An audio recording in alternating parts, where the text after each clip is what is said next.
Malam minggu kemarin, Ya. saya kan bepergian ke Banyuwangi.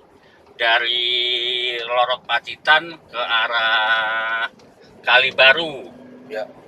Banyuwangi. Terus Nah, waktu itu di perjalanan perbatasan ya, dari Jember sampai ke perbatasan perbatasan Alas Jember, Gumitir. ya, Jember Banyuwangi Itu berarti ya. hujannya yang dibilang terus enggak, tapi dibilang gerimis enggak. Tiba-tiba di situ ada segerombolan anak-anak kecil yang telanjang dada tapi pakai celana pendek kompor gitu sambil bermain itu.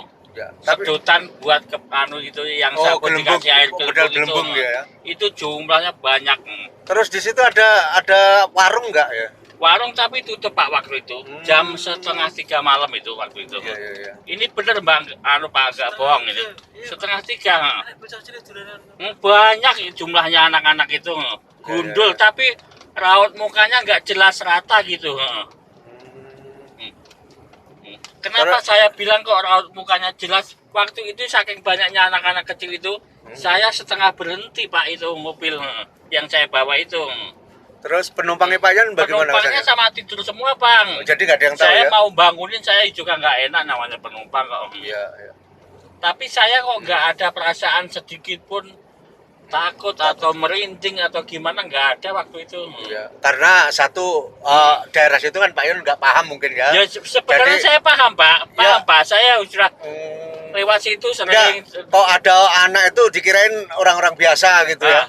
Saya kira kalau anak-anak itu memang sengaja bermain, tapi kejanggalannya jam segitu kok hujan lagi, kok nggak dicari sama orang tuanya Pak. Gitu ya.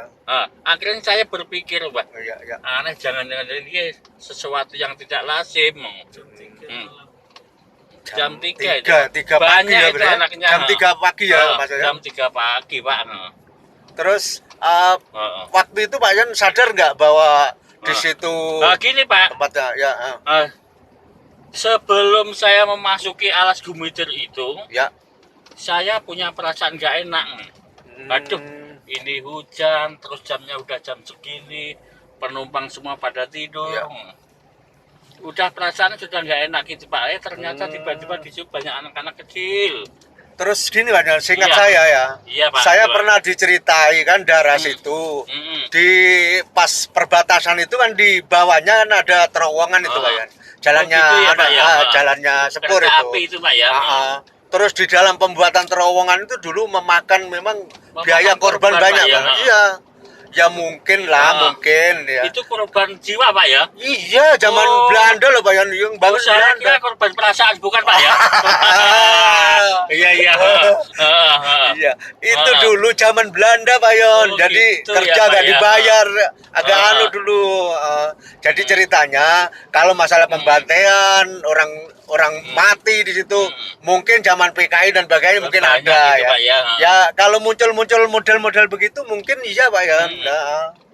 Terus Pak Yon waktu itu ya, Iya, Pak.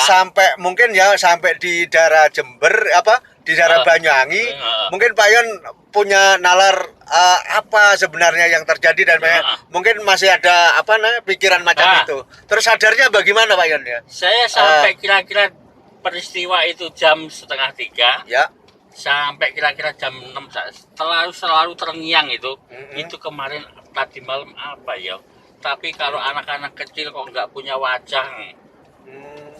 Wajahnya itu rata gitu loh Pak. Nggak punya wajah, ibaratnya kayak tembok gitu loh Pak, rata. Iya, tapi menurut Pak Yon kira-kira anak kecil, anak-anak kecil itu berapa orang? Banyak Pak? Banyak Pak, saya juga sempat menghitung Pak, tapi banyak.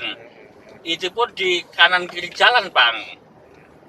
Tapi terus yang saya herani semua anak-anak itu kok mainnya itu kok sama Pak, gitu loh. Pakai gitu sedotan itu loh Pak buat minum itu loh. Tapi menurut saya kalau banyak itu biasanya ada bulunya Pak Yon. Itu angsa Pak menurut saya. Iya. Angsa Pak itu. Oh gitu ya. Iya.